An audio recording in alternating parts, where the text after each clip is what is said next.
Welcome to A Better Lifestyle. Today, we proudly present a special edition focusing on women empowerment. Join us as we engage with a diverse group of remarkable women who will generously impart their knowledge, wisdom, and invaluable experiences. Through this episode, our aim is to inspire, ignite hope, instill strength, and empower as many women as possible. Together, let us embark on a transformative journey that enables every woman to reach her fullest potential in every aspect of her life. Economic empowerment is a catalyst for change, as it not only empowers women financially, but also provides a platform for their voices to be heard. When women have access to economic resources, they become agents of progress, fueling entrepreneurship, innovation, and sustainable development. They become role models, inspiring future generations to dream big and aim high. Hi, everyone. I'm Selena Shands. I'm the CEO of Full Capacity Marketing. We're a national consultancy that specializes in brand storytelling, marketing, communications for those in the workforce, education, and entrepreneurship sectors. A little bit about me. I've had 3 companies in the course of my career. I sold one and have grown this company for the past 21 years into a multi-million dollar corporation. And I'll tell you that the journey to get here was not a straight line and sometimes very difficult. During the journey, I actually took positions in a variety of companies to sort of build my skill set so I could be an entrepreneur. It definitely wasn't a straight line. And in fact, there were many barriers that probably you can relate to as women. For one, grew up in an alcoholic family and had to overcome that. Also, finding a way to get through college, and I earned a basketball scholarship to go to a university. While I was there, I survived a near rape.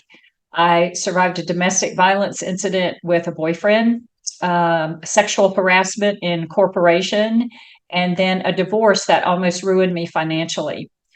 And I share those things with you because I wanted to tell you if I had to do it all over again to have the life I have now at 63 years old, I would do it in a second because all of those experiences molded me into the person that I am today. So, one thing I would share is don't look at those setbacks as this is going to be the end of my life. It's like take it and really grow from it. And we all have those challenges growing up. I thought about today what I could share with you that might be of value. So I've come up with 5 things I wish someone had told me before I became an entrepreneur. And this applies if you're in the corporate world as well. So the first is if you don't like the glass ceiling, you've got to move to another house. There were many times in my career where I knew my male counterparts were making more money than me for less quality of work. So instead of settling, I just moved. I changed positions. I moved to somewhere that gave me a better culture. And then when my earning potential topped out there, I started my own company. And I think women should be empowered to make bold career moves. And being an entrepreneur is the best path to get you not only unlimited earning potential, but also create a life that has work-life balance for you. And so many of us don't have that. The second tip is being a woman CEO doesn't mean you have to do it like a man. Now, don't get me wrong. I love men. Some of my best mentors are men and supporters as well. But as women, I think we bring a unique skill set to the table that's so natural for us, like empathy, good listening skills, and the ability to multitask like a fiend. These are natural gifts that as leaders, I think we need to embrace more and help create a dynamic work environment for ourselves and others. The third tip is just like relationships, business is personal. Now, I know have heard you've got to separate out personal from business, but to me, they go together. And I know business can be sort of transactional, but long-term success really comes from building long-term relationships with staff, contractors, and customers. That takes getting to know people and what motivates them. Some of my clients have become really great friends and colleagues over the years, and I like having them as my extended family. And I think they know that they can count on us. Number four, and this is an important one, lean into your strengths and surround yourself with those who can bolster your weaknesses. When I started out, I thought, oh my gosh, I have to know everything. I have to be good at everything in order to be successful. And what my own company, all my companies have really taught me is that that's just not the case. It's understand what you're good at and lean into that, but also surround your people with those who can help you with the weaknesses and those opportunities. Really surrounding yourself with a talent that can fill those gaps so that you can be successful. And that leads me to number five. The more diversity of thought, the better the strategy. Having a team of people that have different points of view and diversity of thought is the golden ticket. Strategic conversations become way more interesting, and the end results are always better. So I hope you find those 5 tips successful for you. You can gather something from that and take it in your own life and really grow from them. And thanks a lot for dropping in. This movement encompasses the belief that women have the right to make choices, to pursue their passions, and to shape their own destinies. It recognizes that when women are empowered, entire communities thrive. Their voices, perspectives, and contributions are invaluable assets that drive social, economic, and cultural progress. Hi, team. I'm Fitz Kohler, and I'm excited to talk to you today.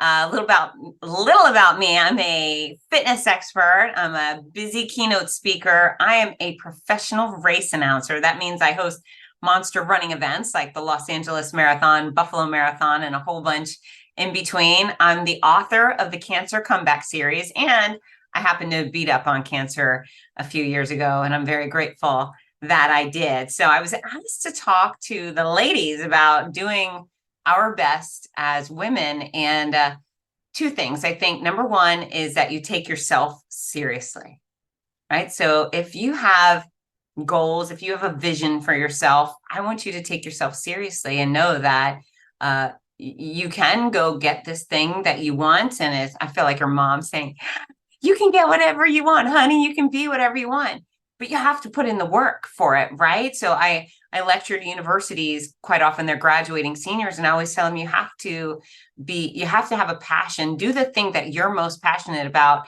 But passion isn't good enough. You have to learn the most. You have to practice your skill. You have to show up early, stay late, be respectful, be kind, be a delight, right? Because nobody wants to work with a grouchy person.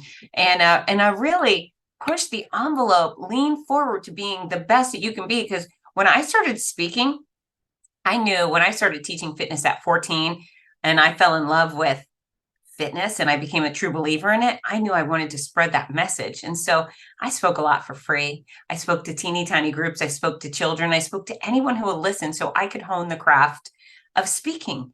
And eventually that evolved into someone, I don't know, paying me $100 a speech, and then so on and so on. And now I pay a whole heck of a lot of bills by talking, which is very important to me because I love spreading this message that I very much believe in. But you have to take yourself seriously. And you have to put yourself in the position to practice and become the foremost authority or the best or special, unique within your chosen field. And then the other thing I think is really not important, or really is important, is that we don't use our gender as a crutch, right? This woman thing is not a more pathetic thing. I think it's pretty great. It's so great that I don't have to tell people hiring that I'm a woman. When I'm a professional race announcer, so this field that I do is filled with men. Mostly men do race announcing. I never show up to a race director and say, hey, do you need a female voice? Screw that, ladies.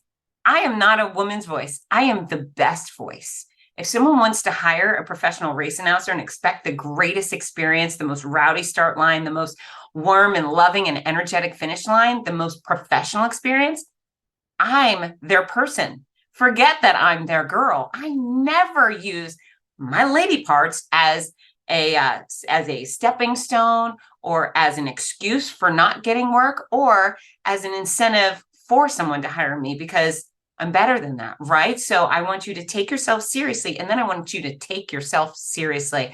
And then when it comes to asking for a reasonable wage, that's your job. It's my job. I think there's only an income gap now because women are accepting less. So stop.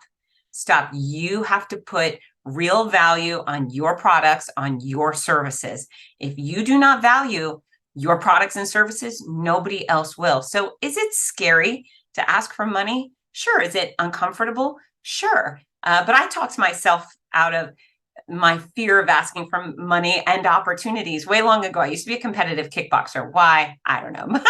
But I was real bold in a ring. But when it came to business, I was chicken poop. You know what I'm saying? I was chicken poop. And I finally realized that, I do all these brave things in a ring surrounded by thousands of people and this person who wants to knock me out. But then when it came to business, I was afraid to make phone calls. And so my mantra is always, if it does not cause bleeding, bruising, or broken bones, I'm in. I go for it. I do not let fear stand in my way. And you know what? After cancer, nothing is scary. So hopefully you don't have to have cancer, and you don't have to go and stand in the middle of a ring with someone who wants to knock you out. But you should not be afraid to ask for your worth financially. And then if they say no, say, okay, it's okay to walk away. And if you are worth your weight in whatever specialty you have found, they will come back and say, wait, we changed your mind. We're going to meet you where you want to be. So that's my my advice. Take yourself seriously. And take yourself seriously. And while women, we should support each other.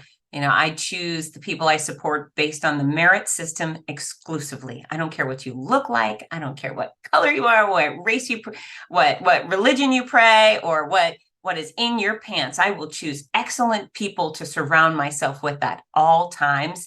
And that's lifting me up. And that's also going to lift up a bunch of other women. So go get them. I believe in you. Thanks for your time. Gone are the days when women were confined to predefined roles. Today, they are breaking barriers and forging their own paths. Women entrepreneurs are emerging as drivers of innovation, launching startups, and creating employment opportunities. They bring fresh perspectives, resilience, and a unique ability to address market gaps with their products and services. Hi, I'm Anna Rieger, and I'm the founder of FlipLock. I didn't start out as a founder of any company, actually. When I was young, I was the oldest of 7. I left home when I was 14. My father was legally blind, and my mom was trying to work and take care of the family, and I thought it'd be a lot easier on the family if I was not there. So I moved out, and I started taking care of special needs kids, and that's pretty much how I survived. And the lady that worked there before, she mentored me and told me that I should, she was actually the foster mom, that I should go back to school. But going back to college was never an option for me because I didn't go to high school. So fast forward, I get in a car accident, given my last rites. They tell me I'm not going to make it. Somebody else passes away in the car accident.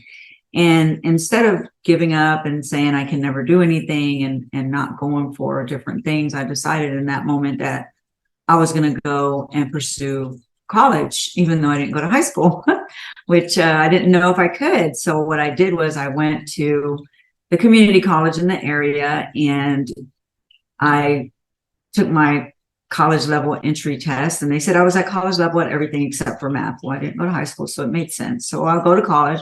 I'm going to be a nurse. I want to take care of special needs children when I graduate. And when I got into my university, because I got my associates in science from HCC, the community college in Houston, then I went on to go to University of Houston to try to get my bachelor's. And when I went to do my bachelor's degree for nursing, I realized that I needed to take a lot of clinicals, and that was going to cost me a lot of time away from work, which I couldn't do. And so what I did was I took a couple of business classes, and in those business classes, I absolutely loved everything about it. And I was like, wow, and so I graduated University of Houston with my bachelor's of science with a minor in business and entrepreneurship. And from there, I met my now husband, which was my partner at the time. I started a business with him. We took that business and we grew it.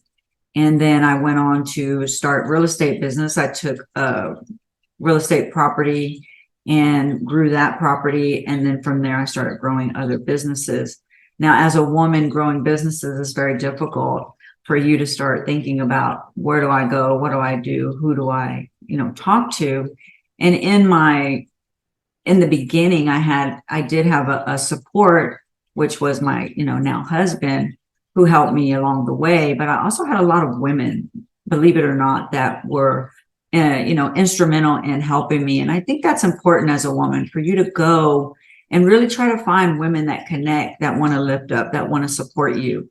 And even men, a lot of people are giving men, this, oh, it's just the men against the women. But really, truthfully, I think you can find some really great men mentors. Men in the world, we need them. I love men. I think it's great to have a man, a mentor, a friend. I've done a lot of business with a lot of men along the ways now.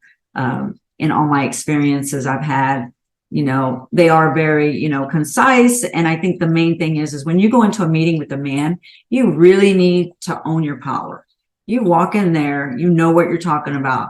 If you don't know what you're talking about and you're not confident, they're not going to listen to you. And that doesn't mean just a man. That's also women in business. Nobody wants to listen to somebody second guess themselves. You're here to sell me or talk to me or give me an idea or something you want from me. Know your product. Know what you're doing. Be the expert. My biggest advice is be the expert in anything you do. You don't need an expert because you should know what you're doing. Go into business and make sure you do your homework. Who are your competitors? What do you need to do? Who is your target market? Who's your target audience? Who can you help? Who can help you? Why would somebody want to use your product or company or you over everybody else? What's your unique selling point? And I think that's important for people to realize that there is no shortcut. There is no easy way to do anything. You have to work. You have to do your homework. That was when I was in school, I had to do my homework. When I started doing business, I had to do my homework. Now in my new businesses, I'm always doing homework, but I'm always most importantly connecting. I think a lot of people don't realize how powerful it is to connect with your peers, to connect with people. If there's somebody you want to meet, call them. The worst they could say is no, they don't want to help you or they don't want to talk to you. But you may get that one person that will answer the call and talk to you and try to give you some advice or try to help you or even give you a meeting if you're lucky. And my one story I'll share in business is I was doing website designs. We were doing website designs and I was going to go sell this website design that we did for a big oil company. When I walked into the room, John, my partner at the time, couldn't make it. So it was just me and I really wasn't prepared to go in by myself, but I said, I'm going to do it. And I put my big girl underwear pants on and I went in there and I said, I am going to close this deal in my mind. When I walked in there, it was a giant conference room and there were about 7 men and I was the only female and the only minority in the entire room. So yeah, that was really fun. But again, I had my confidence. I knew what I was talking about. I knew every detail of everything that I needed to be focused on for my design. And I went in there and I had 2 other competitors who had I had pretty much a website done because I don't like to show up half-assed. I like to be prepared. I don't want you to imagine and dream and think about what I'm going to do for you. I want you to see it right there. If I got this meeting, I'm going to make sure I come with my A game. And so I did. And these other 2 companies were big companies, but they didn't have anything compared to what I had. And I knew it in that moment. However, because I was a woman and because, I felt, because I was a minority and I wasn't part of the clique that was at the table, I felt a little intimidated, but I never let it show. And I always stayed my ground and held my ground and talked and spoke. I didn't let other people overspeak me. I didn't sit back and wait for them to give me a written invitation to talk. I took the opportunity. This is what I'm here to do. This is why you want to go with us. And this is what we're going to do for you. And these are the things. And I gave them my reasons, and I gave them my company experience. I did all my work. And I left that meeting with the deal. And it was a big deal for us. And, you know, had I not gone in there prepared, had I not gone in there with the confidence, I would have been very intimidated and maybe wouldn't have even spoken up enough to be able to get the deal, to be able to get them to see that just because I'm a female representing my company, that did not mean that my company was any less valuable than any of the others that were at the table. And trust me, the other competitors were very big companies. And so it was intimidating to go, you know, they had these magical folders and this overpriced stuff they were giving away of like trinkets. I didn't have that, but what I had was they wanted a website. I put up my computer and showed them a website, and they didn't have all their stuff like that, but I did. And so I think that made a difference. To be that much more concise, to be that much more prepared, got me the deal over everybody else, you know. And I think that having those kinds of things and preparedness is your best friend. And it's also your confidence. If you know what you're talking about, and you breathe it and you live it and you think about it every day, you will absolutely not get stumped. There are no bad questions. There are no scary questions. There's only questions and answers. And you need to have the answers to every question. Think about those questions. And if you get a question and you're not 100% sure, I will get back to you on that question and I will email you an answer right away. I don't have all that information in front of me, but I can send it to you absolutely when I get to my office and I speak to my team about that particular question that you asked. Something like that. You don't want to go, oh my gosh, I don't know what to say. I really don't know. You have to be very positive that you're going to get that answer and you're going to have it and you're going to be prepared and they're going to be happy to hear it. And absolutely, when you get to your office, I don't care what you have waiting for you. You get on that email, you get that answer, and you send it back to everybody in that meeting, including the competitors, if you're included on that group meeting when they're all going to be there, which I was at one point in another meeting. So I think that being prepared is really important. If you can find a group of people that you can connect with and collaborate with, that's so powerful. I have a tribe of women that I lean on for support. We are entrepreneurs, international entrepreneur women, and we get together every week on a Zoom call and then twice a year. And what we do, we laugh, we cry, we share our wins and we share our not wins. We share our fears, we share our frustrations.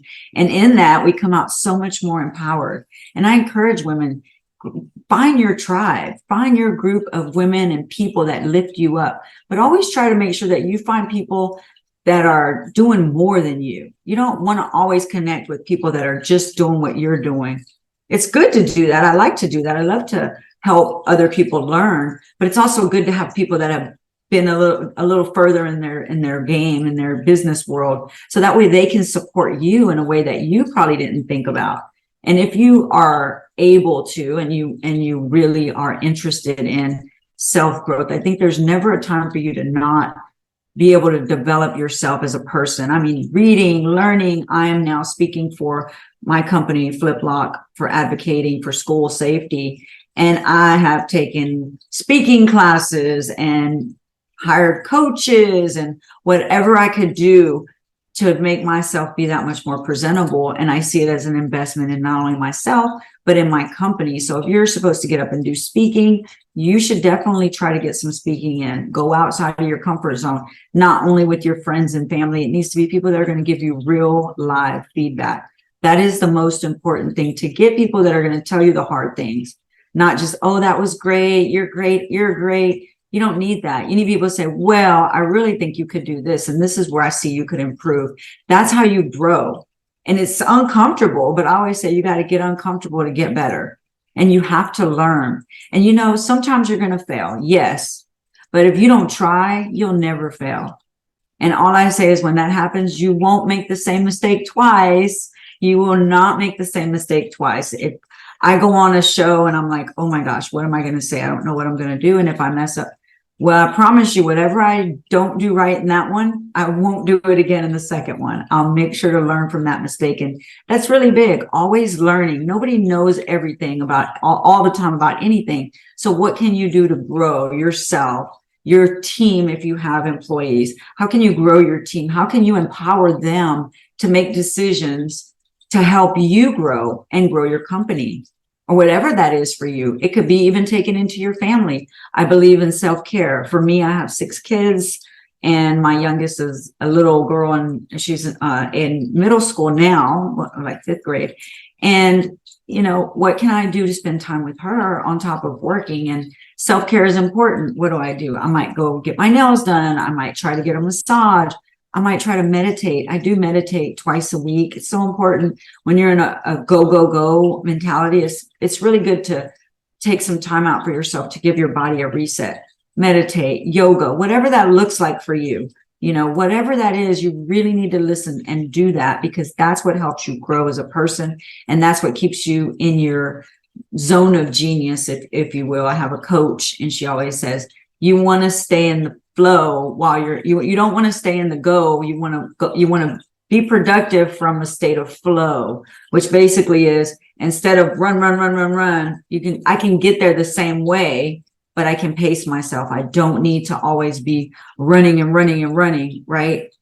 That's important for women to be able to find the way that they can support themselves physically, mentally, emotionally, because we have to recharge. It's just like they tell you on the airplane, you know, you have to put the mask on first before you can help others. Well, you have to take care of yourself first. You are the most important thing. And for moms, I'm guilty. Everybody else is more important than us. But then what happens when you don't do that? Your body will do it for you. You'll get sick. But sicknesses do not care what meetings you have, what appointments you have. You're sick, you're out, you're done. And what does that mean? That means I wasn't providing self-care to my body, and I wasn't listening. So I think that when you do those things, you have a lot less of burnout. You have a lot less of sickness. You have a lot less of those things, especially if you add in exercise and eating healthy, because that will keep you fueled for what it is that you're trying to do. As a mom, we run ourselves, you know, everywhere. You're at work, you got to come home, you got to take care of kids, you got to drive them to their stuff, you have to get them food, you have to do so many chores that people make look easy, but really it takes a toll on us. And we really have to take care of ourselves. And that's my biggest key thing to tell you is, please take care of yourself, because if you take care of yourself, you can take on the world. But when you're sick and you can't, it's because you haven't taken care of yourself. And yourself is the most important thing. You have to look at you as number one, because you're the foundation. Then your home is your next foundation. And then from there, you can build whatever it is you put your mind to. And I believe that because I came from absolutely nothing. And I have several successful businesses. And I'm now working on a company that's more of a mission for me. And I think that whatever it is, you put your heart and soul into it, you do your best, you do your homework, and you will be successful. You will be successful. And the right people will find you. You will attract those kind of people. You will attract people that want to help you. You will attract doors that will open that you never thought could open, will open for you. But you have to do the work. And that includes self-care. In the face of life's challenges, resilience thrives. It begins with a mindset, choosing to see obstacles as opportunities for growth. Surround yourself with a supportive network that uplifts and inspires. Nurture your well-being through self-care, finding balance and strength within. And with unwavering determination, persevere through setbacks, knowing that resilience is the key to triumph in every aspect of life. Hi, everybody. My name is Karen Dean. I'm a resilience expert, an inspiring speaker, and a best-selling author, also an entrepreneur, a success coach, and my most important job, I'm a mom. My story is huge, but I have a Canadian best-selling book. I've run businesses in so many different industries over the years. I've been an entrepreneur since I was 8 years old. And I've successfully intertwined my life and my businesses. I'm a completely solo mom. And I think that's something we really work hard to do as moms, is to try to incorporate life and business together. So I've had a lot of success with that, and I want to share with you the tools that I share with my clients and in my books about resilience. I have 7 steps that I like to say are kind of the keys to resilience in life and in our businesses. The first thing, when we face any challenge, whether it's in our business or in our personal lives, first thing we need to do is breathe. And I know that sounds really silly because we breathe every second of every day. But if you get faced with something, either someone has said something to you or you're faced with a challenge in your business, stop for a minute and take 5 really deep breaths and only think about breathing. Don't think about whatever that challenge or problem is. And I promise you, you will approach it from a healthier place after you've taken those 5 deep breaths.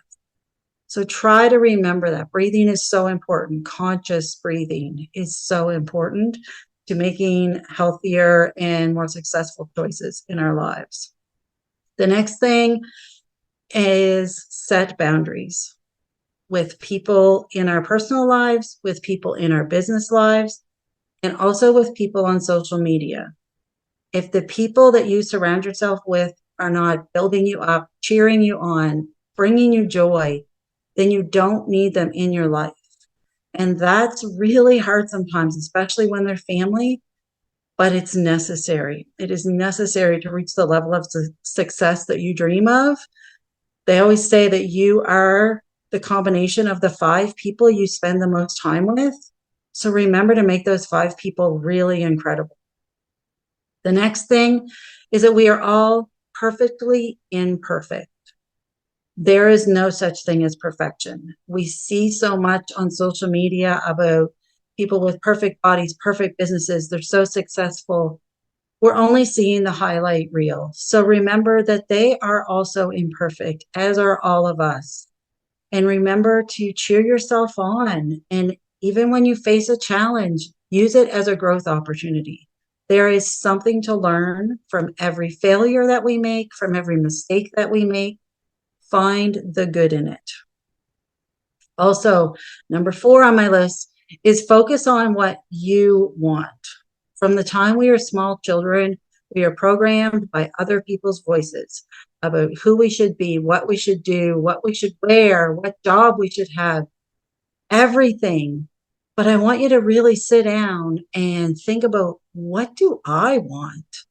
What do I want in my life? And then go after that. Not what your parents wanted or your husband wanted or your wife wanted, or what do you want? And focus on that. Number 5 is find happiness every day. Some days are going to be really hard. Some days you're going to face challenges that you never thought you would ever face. But there's happiness somewhere in that. There is good somewhere in that. I have been through some things that I never in a million years dreamt that I would ever have to face. And there's always been good. So no matter what it is, make sure you look for the good. You might have to look really hard, but it's there. The 6th thing is to feel the feelings. So many times we bottle our feelings up inside and think that makes us stronger, but it really doesn't. It's okay to be scared. It's okay to feel that fear. In order to be really resilient and reach our biggest success, we need to acknowledge what we're feeling. We need to figure out how to walk through it. And then we get to that level of success that we dream of. It's the only way. Bottling up inside just makes us explode later, and we never want that to happen.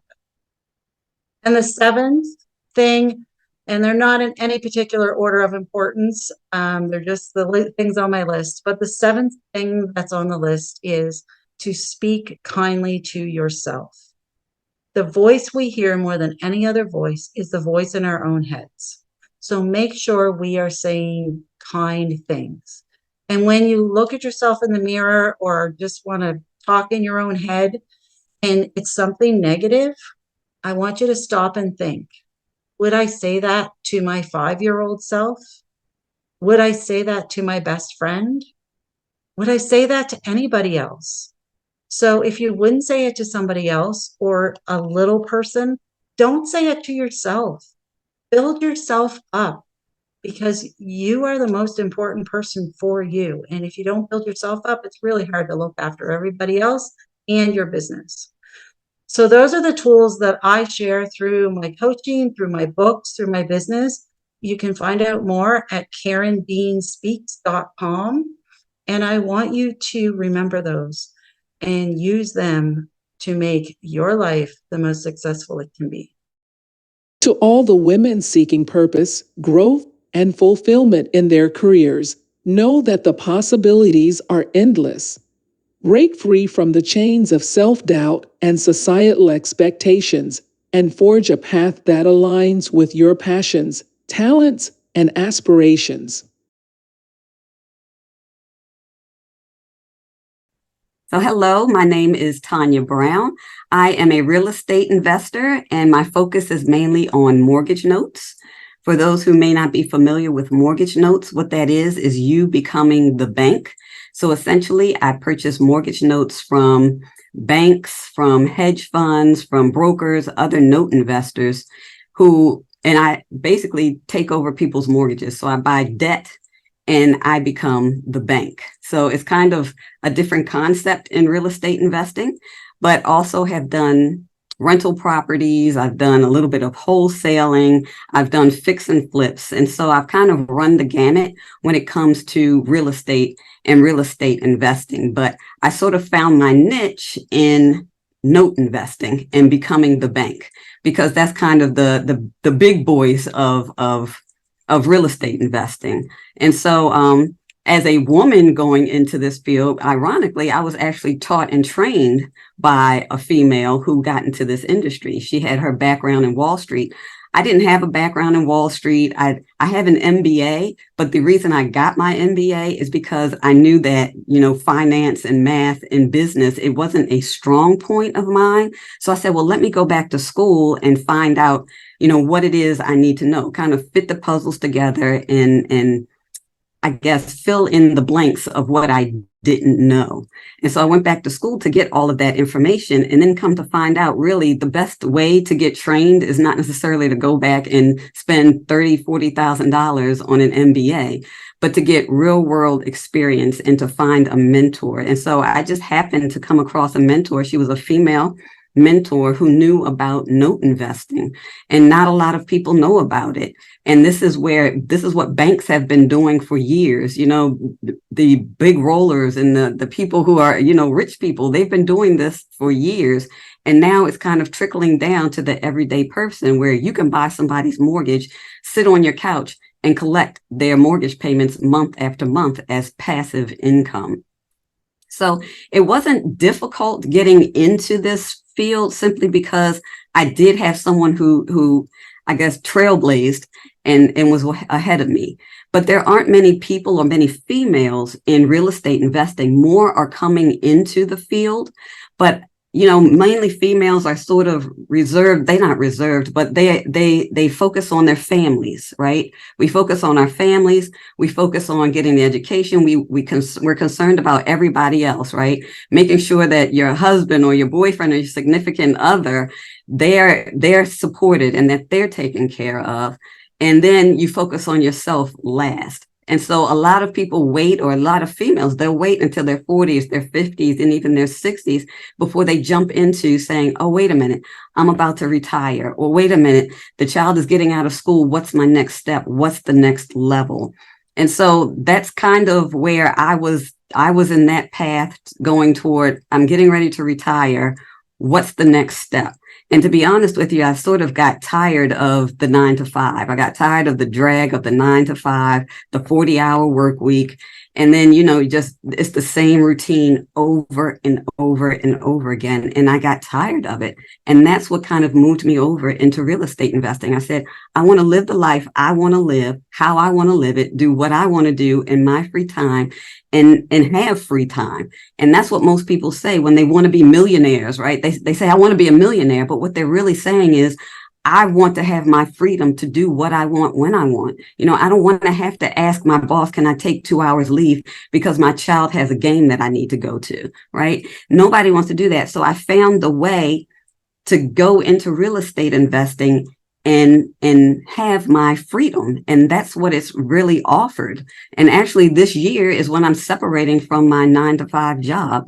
I'm separating from it, and I'm actually able to live that life of freedom. And that's what it has given me. So I encourage a lot of women to go out and I guess if you have the time and the ability to learn different ways in which you can get that passive income, something that's going to excite you, and I encourage everybody, just something that's going to excite you. Follow your excitement, and we always think about, well, I have this bill, I have that bill, I have this bill, and I've got to do this, and I've got to work, and I've got to get up, and I've got to trudge. But when it becomes burdensome and when it becomes difficult for you to get up every single morning, go to that job because it's not what you're passionate about, it's not what you want to do, then it's time to switch course. And it may not be real estate. It may be something else. It may be starting your own business. It may be buying a business. It may be, just stopping what you're doing and volunteering for a few hours. Whatever is going to satisfy that urge that feels like you're being fulfilled, that's what you need to go after. And that's what you need to seek, because otherwise you're not fulfilling what you were put on earth to do. And if you're not fulfilling that passion and that desire, that thing that makes you uniquely you, then it's almost like, why am I here? Right. And that was where I was. I wanted to fulfill my plan, the plan that God has for my life. What is it? And I need to find it. I need to go after it. And that became seeking and following the excitement, seeking and following what I'm good at. What am I uniquely good at that nobody else is good at? What am I able to accomplish that other people aren't able to accomplish? And I followed that excitement and I followed that dream. And now it's led me to freedom. And now I'm on the path to whatever is next. I'm just excited about it because it's all for my good and I'm looking forward to it. So I just encourage people to continue moving forward, continue to pursue what you're good at, continue to pursue your dreams. Don't give up on them. Don't let family and naysayers and everybody else just, cut down your dream, because their path is not your path. You need to follow your path no matter what anybody else says, because your path is going to lead you to that satisfaction, that fulfillment, and to whatever it is that you've been placed on this earth to do. So thank you so much. I appreciate you allowing me to ramble on, but thank you so much for your time. I greatly appreciate it. And I hope that this helps somebody.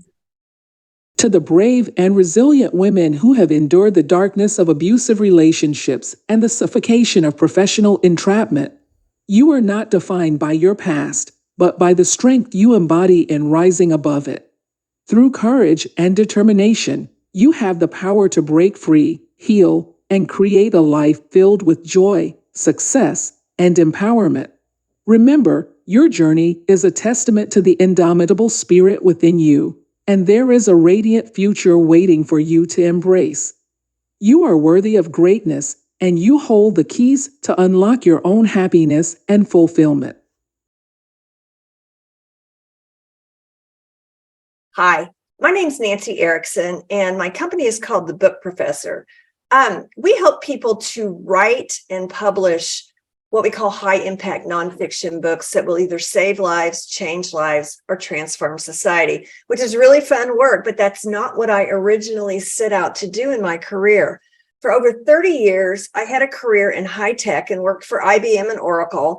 And while they provided a great income, I hated it. For a long time, I hated it. And what I want to talk to you about today is, as women, we have so many opportunities to reinvent ourselves. We have certain talents and gifts that may apply in our younger years or in our middle years, but we can always make a turn. And I enjoy a very successful and lucrative business now. And I work for myself, which I love, but I want to tell you something that at the time I was starting this business, I was in the middle of an abusive marriage, and I was just launching into my 3 years of uncontrollable drinking when I realized that I was an alcoholic. And even despite those things, I was able to start a business. I joined AA. I've been sober for 17 years now, and I walked my way out of that marriage and into a life that I actually love. And women, we are not trapped. You are not stuck where you are. You have all kinds of capabilities. You have all kinds of options. So don't stay trapped in a job you don't like, in a relationship that is harmful, and don't stay trapped doing something that you don't enjoy doing, because, you know, they say life is short. Mine's getting shorter. I'm closer to the finish line than the beginning. But we have so many capabilities and you have so many options available to you. Just grab them and run. Women empowerment is not a destination. It is an ongoing process. Together, let us embark on this transformative journey, weaving a future where the potential of every woman is unleashed and the power of equality shines bright.